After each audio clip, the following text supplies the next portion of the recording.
Hey YouTube, Call Sign Mustang here. Call Sign Rockstar. How y'all doing today? Alright, we're going to do a video on combat patrol.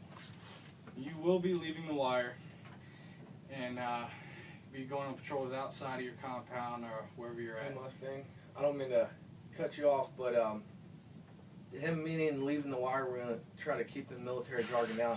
Leaving the wire, going outside of your home, and whether it be you're going out to do a loot, a raid, you're going to go gather supplies, whatever the case may be, you're leaving your area. You're leaving your safe zone, as you might call it. So yeah, we're just going to go over a couple key points, kind of like what to do and what not to do while you're on the combat patrol. So I'm going to turn it over to Rockstar here. He's going to explain to you a little bit about the combat patrol. Alright, hey folks, first thing that we're going to talk about, something before we even leave our compound or headquarters, wire, whatever you want to call it. Before we leave, we want to make sure we do our pre-combat checks and pre-combat inspections. We're going to make sure we have all of our ammo, all of our weapons accounted for, all of our personnel accounted for, our communication systems are up inside of our vehicles, whether it be a CB, a two-way radio, walkie-talkie, what have you not. But we're going to make sure all the P's are in the pot. Everything's squared away. It's got to be when you're going out on patrol. Yeah. So that's our number one, along with our personnel count, our PAC count. Personnel count is key. This makes sure you keep accountability for all the people throughout your patrol, not just before you leave, during, and then as soon as you get back. So personnel count is a very, very big key to this. All right. Next thing we're going to do, before we even leave the wire, we're going to do route planning. We're going to figure out a route. We're going to figure out which way we're going to go, how we're going to get there. Whether we look at our maps or maybe we still have Google Earth up or something like that, or even our GPS are still working, we're going to plan some type of route and have a overall plan for it. And then if possible, route reconnaissance. We do have a video up on a route reconnaissance, so check that out and give you a better idea. Yep. So the next thing we want to do is get a 3-day supply. Food, water, everything you need to survive in case you're out there. Things always change. You might go out and it might be a 1-hour patrol and it turns into a 6-7-hour patrol. You might be going on a long-term trip, a day. It could turn into 3 days. It could turn into a week. You don't know. Anything could change when you're outside the wire.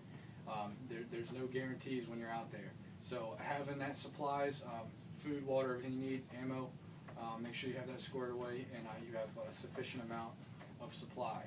That's just our rule of thumb, 3 days. 3 days. It's what we stuck for the last couple of years and everything like that, and it's worked out generally well. When something does happen, though, I can assure you that the 3 days is it's gonna run down a lot quicker in 3 days. But try to make that 3 days plus if you can. All right. So now we got a route. We got all of our gear and food and supply in order. Now we're actually going to be leaving our compound. Once we leave our compound, just keeping our general dispersion, our distance between our vehicles if we're leaving for a combat patrol and our vehicles. And that's mainly what we're talking about is a vehicle patrol. So whether you have 3 vehicles or you have 5, keeping a good dispersion, possibly the use of a lead Vic to recon the area ahead of you, look for further ambushes and better interest. Maybe the road's blocked up ahead, so a lead vehicle that has good communication with the vehicle that's actually back in the convoy, utilizing that so they can scout ahead. Now, another thing is never keep the same route. You do not want to get what's the word I'm looking for, like a routine when you're out there. These will be patrols you might be doing, several times during the week, a couple times during the day. Whatever you deem necessary, but never keep the same route. Always mix it up. If you go out and go to the right, next time go out and go to the left. You always want to change it up, because if there are people out there that are out trying to figure you out, they're going to say, okay, well, this guy's leaving at 1 o'clock, all right, and he's going here, and nothing changes. So you just do not keep the same route. Don't make a routine. Don't make it a habit out there, because if there are people watching you, they will figure it out and pretty quickly. As soon as they figure out your schedule that you're leaving the wire or the route that you always take, that's just making it easier for them to put up an ambush for you, and then they got all the means that you have right now. So over for you. Yeah. So change it up. Don't make a schedule. Keep it different every single day. Our Mustang kind of hit it. Have multiple entrances to your compound. This way you're not entering the same place every single time. This allows, you know, that's going off of not establishing a plan and keeping it different. You're not establishing a basic pattern, you know, so the enemy can't figure you out. So having that different entrance, the more unpredictable you are, the better your chances are. And that's pretty much what we can say. Yep. So you know, we that's pretty much it for the combat patrol. I mean, we can sit here and talk about combat patrols all day. But we just try to identify some key factors for you, and a little bit of a, you know, like I said, what to do and what not to do when going on a combat patrol. And really, it's all going to determine, you know, what's going on in your area in a rural environment. You know, it could be crazy, it could be quiet, but regardless, you need to get out there and you got to know your surroundings.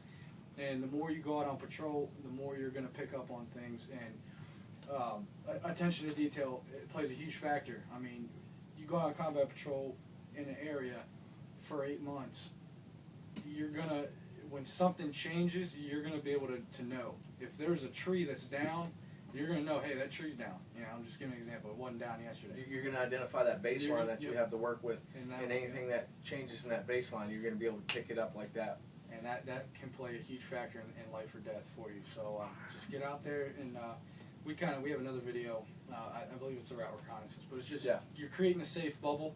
You're getting out there and you're figuring out what's out there, because you don't want to just stay in your compound. Don't shelter yourself. Exactly. Bad thing to do.